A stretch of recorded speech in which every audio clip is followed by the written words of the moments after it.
नमस्कार, बिहान इंडिया के खास कार्यक्रम पॉलिटिकल प्रसंग में आप सबका स्वागत है। भोजपुरी के पावर स्टार पवन सिंह काराकाट से चुनाव लड़ रहे हैं। बीजेपी ने उन्हें आसनसोल टिकट दिया था, लेकिन उनके महिलाओं पर गाए गए गाने को लेकर विरोध हुआ और उसके बाद से उन्होंने आसनसोल से चुनाव लड़ने से मना कर दिया। अब वे काराकाट से निर्दलीय उम्मीदवार हैं। उन्होंने गाना गाकर उन्होंने अपने लिए वोट मांगे हैं काराकाट से हालांकि एनडीए के उम्मीदवार उपेंद्र कुशवाहा हैं, लेकिन काराकाट सीट ही पवन सिंह ने क्यों चुना, इसके साथ ही साथ उन्होंने अपनी मां का भी नॉमिनेशन कराया है। क्या यह उनको डर है कि उनका नॉमिनेशन रद्द हो सकता है? और इसके साथ साथ जब पवन सिंह भोजपुरी के पावर स्टार काराकाट से चुनाव लड़ रहे हैं तो पूरा भोजपुरी समाज और पूरा भोजपुरी इंडस्ट्री उनके चुनाव के प्रचार में नॉमिनेशन के दिन दिखाई दिया। इसी विषय पर हमसे चर्चा करने के लिए मौजूद हैं राजीव जादौन जी।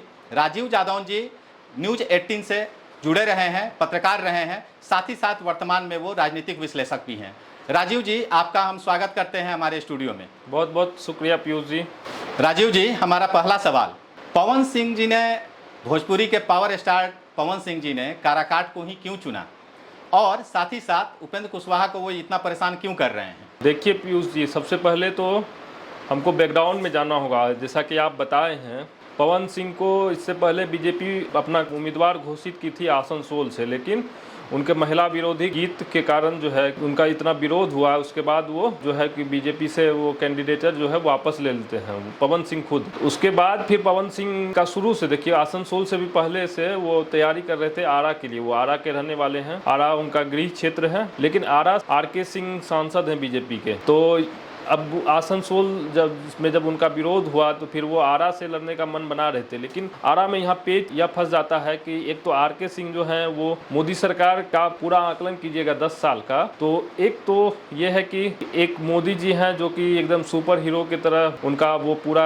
ऑरा बना हुआ है, कैरिकेचर बना हुआ है, लेकिन पूरा जो मोदी सरकार का जो काम काज है वो कुछ 5 गिने चुने मंत्रियों पर निर्भर है। उन्हीं के काम के कारण जो है मोदी सरकार का इकबाल जो है वो तक बरकरार है। उसमें से एक आर.के. सिंह भी आते हैं। तो वहां पे फिर पवन सिंह का पत्ता कट गया। पवन सिंह के बदले में स्वाभाविक दावेदार आर.के. सिंह थे और उन्हें आरा से टिकट दिया गया। अब देखिए, बिहार में यदि आप राजनीति पे चर्चा करेंगे तो जाति जो है यहाँ वो क्या बोलते हैं, पानी में शहद की तरह मिला हुआ है। और तो जाति के बिना तो कुछ होता नहीं है यहाँ पे। संयोग से क्या है कि पवन सिंह जिस जाति समूह से आते हैं, आर.के. सिंह भी उसी जाति समूह से आते हैं। ऐसे में क्या होता कि पवन सिंह भी उसी का भी वही कोर वोटर होता, आर.के. सिंह का भी वही कोर वोटर होता, तो फिर कोई उसका फायदा नहीं होता। काराकाट सीट जो है वहाँ पे क्या है कि वो कुशवाहा बहुल सीट उसको कहा जाता है। साथ ही साथ राजपूत भी अच्छी खासी संख्या में है। काराकाट जो पुराने समीकरण में विक्रमगंज था तो वहाँ से कई नाम है, वशिष्ठ बाबू का नाम है, और भी लोग वो जो राजपूत समाज से आते हैं वो वहाँ से सांसद बनते रहे हैं। तो पवन सिंह काराकाट सीट का ऐलान करते हैं। दूसरा, काराकाट ही क्यों? काराकाट इसीलिए भी क्योंकि उसके पृष्ठभूमि में जाना होगा, औरंगाबाद सीट है। औरंगाबाद सीट पे जो है कि वो औरंगाबाद सीट को भी राजपूतों का चित्तौड़गढ़ कहा जाता है उसे। वहाँ से अब तक जो है वो आज़ादी के बाद से बिहार में 2 ऐसी सीटें हैं, मधेपुरा और औरंगाबाद, जहाँ से कि एक ही जाति समूह के लोग अब तक सांसद निर्वाचित होते रहे हैं, मधेपुरा से यादव और औरंगाबाद से राजपूत। लेकिन इस बार क्या हुआ कि लालू जी ने एक अलग तरह का जो है वो समीकरण बैठाया और कुशवाहा समाज से आने वाले कई नेताओं को अलग अलग महत्वपूर्ण लोकसभा सीटों में टिकट दिया। औरंगाबाद से ये अभय कुशवाहा को उन्होंने टिकट दिया। इसमें क्या हुआ कि कुशवाहा समाज पूर्व में जो है वो एनडीए का वोटर रहा है, लेकिन इस बार उसके प्रदेश अध्यक्ष भी देखिए सम्राट चौधरी, वो उसी बिरादरी से आते हैं। लेकिन औरंगाबाद सीट पे जो है कि उसने क्या किया, अभय कुशवाहा को वोट दिया। वो पहले चरण में ही मतदान हो गया था। इस कारण से पवन सिंह काराकाट सीट पे अपनी दावेदारी ठोक रहे हैं। आपने सामाजिक समीकरण की बात की, मेरे पास वो आंकड़े हैं। काराकाट सीट पे जो आंकड़ा बताता है वो ये है कि यहाँ पर इस लोकसभा क्षेत्र में यादव, कुशवाहा, राजपूत, ब्राह्मण, भूमिहार, दलित, महादलित, कुर्मी, वैश्य और मुस्लिम मतदाता प्रमुख। संख्या की बात करें हम तो यहाँ पर यादव वोटर्स हैं सबसे ज़्यादा, 3 लाख से भी ज़्यादा। इसके अलावा सवर्ण मतदाता भी निर्णायक भूमिका में। इस सीट पर राजपूत करीब 2 लाख, वैश्य 2 लाख, ब्राह्मण 75,000, भूमिहार 75,000। इसके अलावा कुशवाहा और कुर्मी मतदाताओं की संख्या मिलाकर तकरीबन 2.5 लाख और मुस्लिम वोटर्स की भी करीब 1.5 लाख है। ये समीकरण है, सामाजिक समीकरण है काराकाट सीट का। इस समीकरण के साथ दोनों ही कैंडिडेट एनडीए और आप देखेंगे कि महागठबंधन से दोनों ही कुशवाहा समाज के कैंडिडेट उतारे गए हैं। राजा राम सिंह हैं राजद के तरफ से माले के कैंडिडेट हैं महागठबंधन की तरफ से, और उपेंद्र कुशवाहा। आप हमें ये बताइए कि उपेंद्र कुशवाहा वहां से चुनाव लड़ रहे हैं और एनडीए के वो प्रत्याशी, अलग अलग सीटों पे हम देखेंगे कि एनडीए ने अपने खेमे से दलीय लड़ रहे हैं कई ऐसे प्रत्याशियों को, या लड़ने की इच्छा व्यक्त करने वाले प्रत्याशियों को बैठा दिया या समझा बुझाकर उनको वापस ले लिया। पवन सिंह भाजपा के कार्यकर्ता हैं, पवन सिंह भाजपा के मेंबर हैं, इसके बावजूद भी अभी तक भाजपा के तरफ से उन पर कोई कार्रवाई नहीं। क्या कारण लगता है कि उन पे कोई कार्रवाई नहीं की जा रही है? क्या इसके पीछे अलग अलग सीटों पे जो सामाजिक समीकरण है वो भाजपा ये नहीं चाहती कि राजपूत वोटों में बंटवारा हो?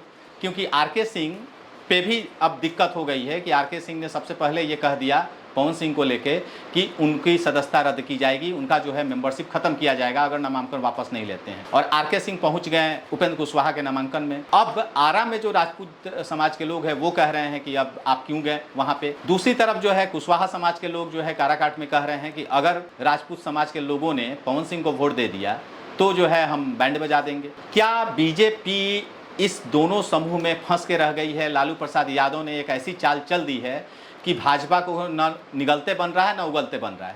क्या प्रतिक्रिया है आप? देखिए, आप अलग अलग उदाहरण दिए, वो पूर्वी चंपारण का उदाहरण दिए, मनीष कश्यप का, इधर रणधीर सिंह का उदाहरण, पश्चिमी चंपारण का उदाहरण दिए, महाराजगंज का, सारण का, अलग अलग। देखिए यहाँ पे बीजेपी प्रत्यक्ष रूप से चुनाव लड़ रही है। आप ये कह रहे हैं कि पवन सिंह को बीजेपी के ही कैंडिडेट हैं प्रत्यक्ष तौर पे, भले ही वो निर्दलीय लड़ रहे हैं। भले निर्दलीय नहीं, प्रत्यक्ष तौर पे नहीं, इस तरह से नहीं कहा जा सकता है। लेकिन आप देखिए ना, पूर्व में बीजेपी की जो नीति रही है, बीजेपी जो है क्षेत्रीय दलों को कमजोर करने का कोई भी कोर कसर बाकी नहीं छोड़ दिया। 2020 के चुनाव में देखिएगा कि एक चिराग मॉडल आया था और उसने क्या किया, बीजेपी ने अपने ही सहयोगी जो जदयू है उसको कहाँ पहुँचा दिया, 43 सीटों पे लाके छोड़ दिया।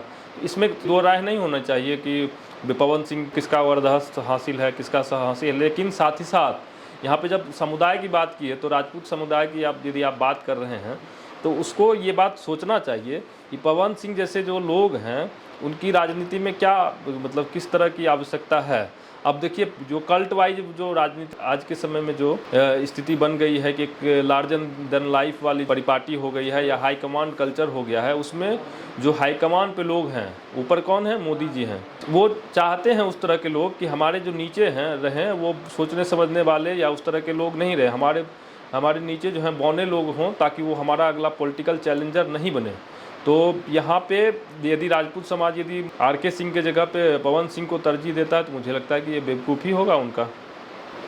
अच्छा, हमारे साथ इस खबर में इतना ही। हमारे साथ जुड़ने के लिए आपका बहुत बहुत धन्यवाद। निश्चित तौर पॉलिटिकल प्रसंग के अन्य कार्यक्रमों में हम ऐसे ही विषयों पर बातचीत करते रहेंगे। तब तक के लिए धन्यवाद। अगर आपको हमारा कार्यक्रम पसंद आ रहा हो तो कृपया हमारे YouTube चैनल को लाइक और सब्सक्राइब कर दें, और अगर आपकी कोई टिप्पणी हो तो हमें कमेंट बॉक्स में ज़रूर भेजें। नमस्कार। अगर आपको हमारा वीडियो पसंद आया हो तो बिहान इंडिया के चैनल को लाइक कीजिए, सब्सक्राइब कीजिए और अपने परिवार और अपने दोस्तों के साथ शेयर करना ना भूलें। साथ ही हमारा बेल आइकन भी जरूर दबाएं और हमारा चैनल ट्विटर, फेसबुक और यूट्यूब पे है तो तीनों जगह अपना सपोर्ट जरूर दिखाएं।